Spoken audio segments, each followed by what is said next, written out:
Greetings everyone, Gleekon here again with another episode of Lore of Warcraft. Stay a while and listen to this one. I think we've jumped forward somewhere in the realm of 1 to 3 years, something like that. So this one's called An Age of Legends. Where we left off, we were filling in some backstory of how this world came under Sargeras' attention. So now we know that the Burning Legion know about this world, and worse, they know that the Draenei live there, and that there's a race called Orcs that would make fantastic additions to the Burning Crusade in the mind of, say, Kil'jaeden. We also, you could even retcon a little bit and say, hey, there was that one time when the person that actually chipped the flesh or whatever of Sargeras was Brox, who is an orc, and I'm sure he'd be interested in having some of that race for his own. All right, so here we go. 11 years before the Dark Portal, An Age of Legends. Talgath spent time observing the orcs and their ways, and remember, Talgath was the kind of appointed lieutenant of Kil'jaeden, whose sole job is to pursue and discover and recapture the Draenei. He's probably of a power ranking along with Manaroth. The demon found that the creatures were incredibly resilient, and many were prone to violence. Though he watched all of the clans, he devoted his attention to those that held the most power and influence among their race. These included the Warsong, Blackrock, Bleeding Hollow, Shadow Moon, Thunderlord, and Frostwolf clans. Trying to think if any of those are necessarily automatically going to be overcome by the Legion.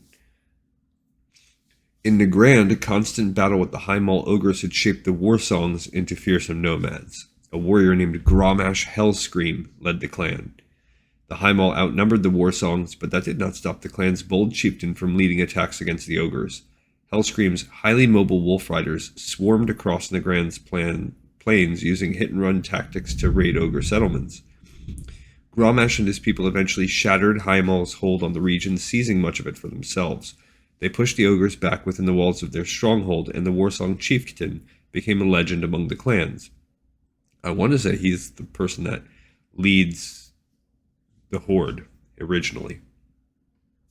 This was only the beginning of the High Maul's woes. The ogres had a long history of enslaving orcs. For entertainment, they forced their captives to fight each other in brutal arenas.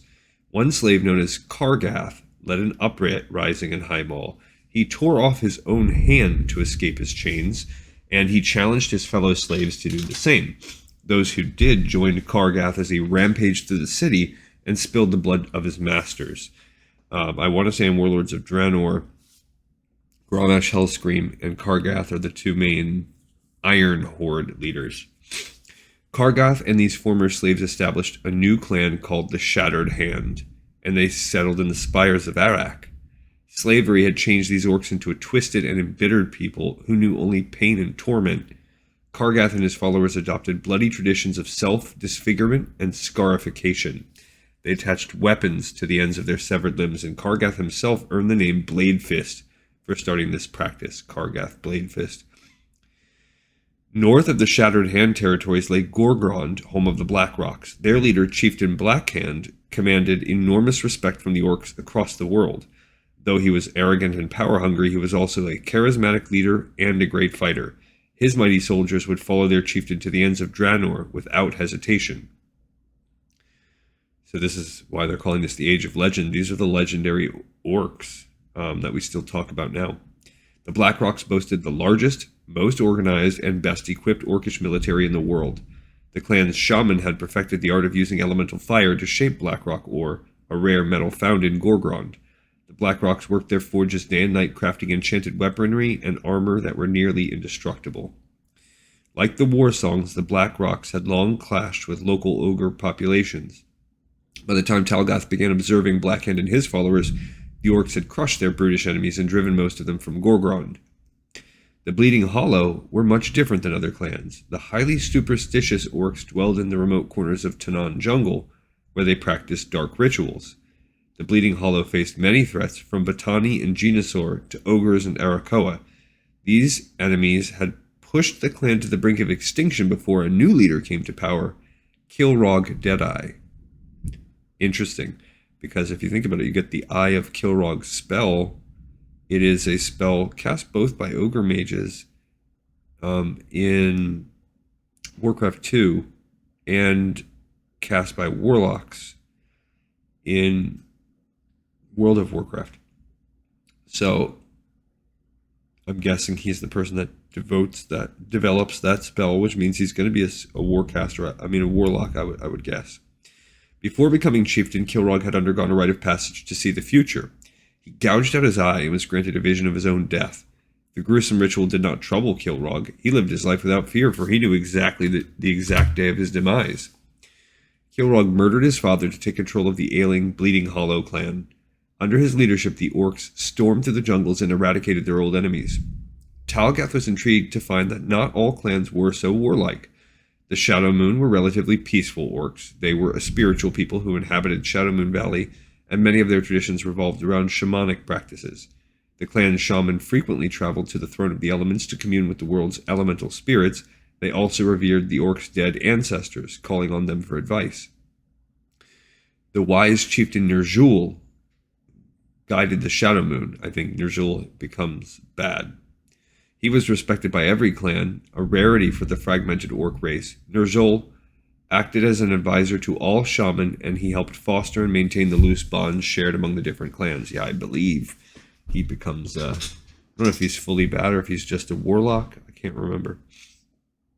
Then there were the Frost Wolves, whom Talgath saw as an enigma of sorts. The clan lived in a rugged corner of the world known as Frostfire Ridge. The Frost Wolves were exceptional fighters, but they did not seek to dominate the land. They lived in harmony with it. Chieftain Garad embodied the Frost Wolves' noble ideals of family and community. He believed that only by helping each other and standing united could the orcs survive in their harsh environment. Garad pressed his values onto his 3 sons, but not all of them accepted his teachings. The chieftain's 2 youngest children, Ganar and Durotan, idolized their father and the clan's ancient traditions. Ganar. The eldest son, Fenris, was different. And Fenris is also the name of an elite 3-headed wolf found in Hell. In Helheim. Fenris abandoned the Frost Wolves and joined their rivals, the Thunderlord clan. Unlike the Frost Wolves, the Thunderlords valued acts of bravery and valor above all others. They often embarked on dangerous adventures to kill Frostfire's mighty Gron and Magnaron. Oh, that's what the Magnaron were. The whole time I'm like, I don't really remember. They're the, centaur style, but woolly mammoth. They're like giant 4-legged shaggy mammoth with the big spires. That's what the Magnaron are. Forgot. Fenris earned the renown he so craved, and he would eventually become the chieftain of the Thunderlord clan. For a number of months, Talgath continued watching the clans, specifically those that dwelled in Frostfire Ridge. Tensions were increasing between them and the local Bladespire ogres. The demon wanted to see how far the orcs would go to secure peace for themselves. So this is interesting because we're getting a sort of an outsider's fly on the wall view of the development of the various orc clans and their leaders through Talgath. So it's neat. It's a good literature approach to explaining all of these things. Why we're getting to see them on the outside while Talgath is observing them. So this is Chieftain Blackhand making war on the ogres. Remember, Chieftain Blackhand was the leader of the Blackrock Orcs, I believe. So he's kicking them out of Gorgrond in the north. They're the ones with this super good equipment. His armor is pretty cool. This, I don't know what that's a skull of. One of these other bigger races, animals. And he's got his black hand tattoo, which is also cool. He's got this giant, gnarly warhammer with a skull, a dead something right there. But more importantly, he destroyed an ogre. So the ogres, as you can see here, they look like ogres. That part's not changing. I do like how they've got the stony background, and it kind of still pokes out with the ogres with their big horns and little ridges of stone poking through their flesh. So that's a pretty cool picture. It's like he's got a spine thing coming down his back too. All right, so we'll find out what happens with these clans. There's tons more to go here, and we're going to build towards. We're still building. We need to build towards them unifying to the Horde, and we need to build towards the dark magic. You know that the warlock magic has to be a part of it. The dark portal doesn't happen without it. Gul'dan is essential, and we don't have him yet. We also we know that some of them are going to sort of stay good and be good. And we have to have the Burning Legion come, and we know that they're going to have a non-peaceful interaction with the Draenei. All right, another episode in the pipes, 5x5. Thank you for listening, and I'll see you on the next episode of Lore of Warcraft.